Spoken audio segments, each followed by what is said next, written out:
परमेश्वर का हम धन्यवाद करते सभी मसीह भाई बहनों को। जय मसीह की। मेरे प्यारो, आइए प्रभु का वचन सुने और अपने जीवन में जो भी दुख परेशानियां है प्रभु के हाथ में सौंप दे। क्या जाने प्रभु की दया हो और आप वचन सुनते सुनते भले ही चंगे हो जाए। तो जो लोग नए, कृपया इस चैनल को सब्सक्राइब कर दे। तो मैं आज का वचन लाया हूं डर संबंधित, कि व्यक्ति डरता है और डर में किस चीज को बचाता है। तो आप देखेंगे शरीर को लोग बचाते हैं कि हम मारे न जाए, हम पीटे न जाए, हम कूटे न जाए। इस बात से वो सेवकाई में नहीं जाते हैं, या किसी से झंझट लड़ाई होता है वहाँ भी लोग भागते हैं, शरीर को बचाते हैं। परंतु उस बात में प्रभु क्या कहते हैं, उस बात को भी आप सुने कि प्रभु उस बात में क्या कहते हैं, उसे आप ध्यान से सुने। यहाँ पर मत्ती की किताब अध्याय 10 वचन 28, जो शरीर को घात करते हैं पर आत्मा को घात नहीं कर सकते। बता दिए प्रभु कि जो शरीर को घात कर सकते हैं वो आत्मा को घात नहीं कर सकते। आत्मा को कोई मार नहीं सकता। शरीर को तो खत्म कर सकते हो, परंतु आत्मा को कोई नहीं मार सकता। तो हमें क्यों डरना चाहिए? अब आप कहेंगे कि शरीर है तभी तो आत्मा है। तो और सुने, उसने लिखा है कि उनसे मत डरना, पर उसी से डरो जो आत्मा और शरीर दोनों को नरक में नष्ट कर सकता है। हालेलुया।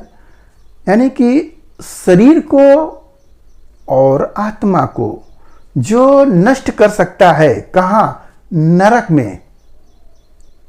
उससे हमें डरना चाहिए, उससे हमें डरना चाहिए। जो शरीर को घात करते हैं उससे हमें नहीं डरना चाहिए, क्योंकि वो आत्मा को नहीं घात कर सकते।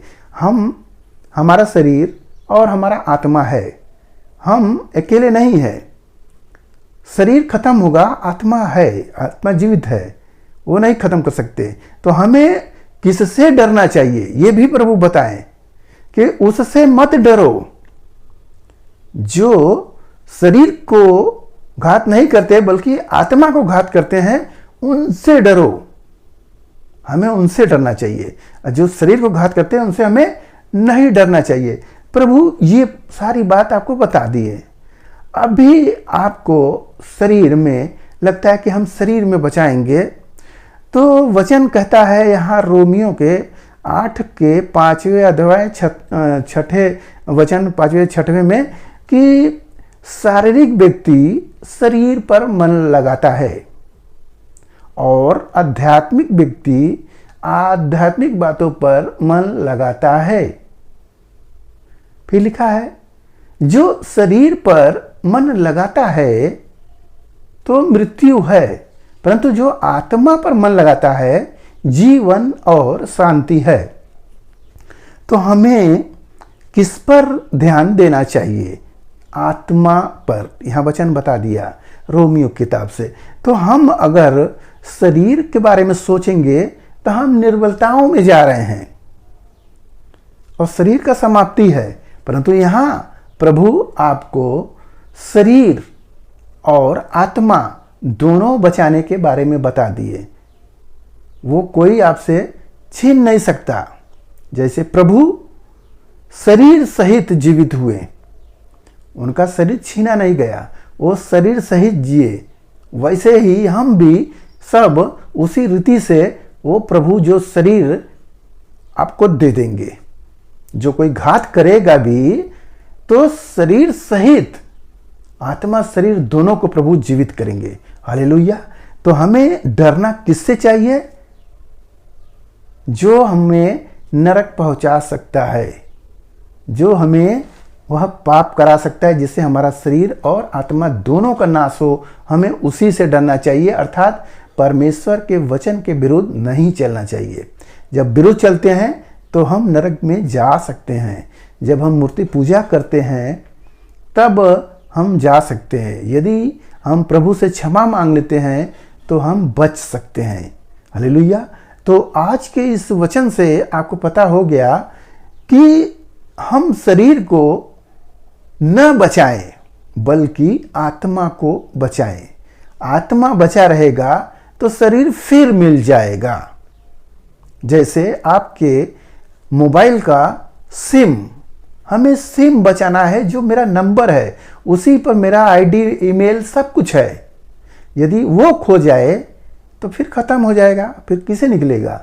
तो हमें मोबाइल की चिंता नहीं करना है, मोबाइल तो बदलता रहेगा, परंतु हमें सिम पर ध्यान देना। वैसे ही प्रभु कह रहे हैं आत्मा पर ध्यान दो, आत्मा को बचाओ।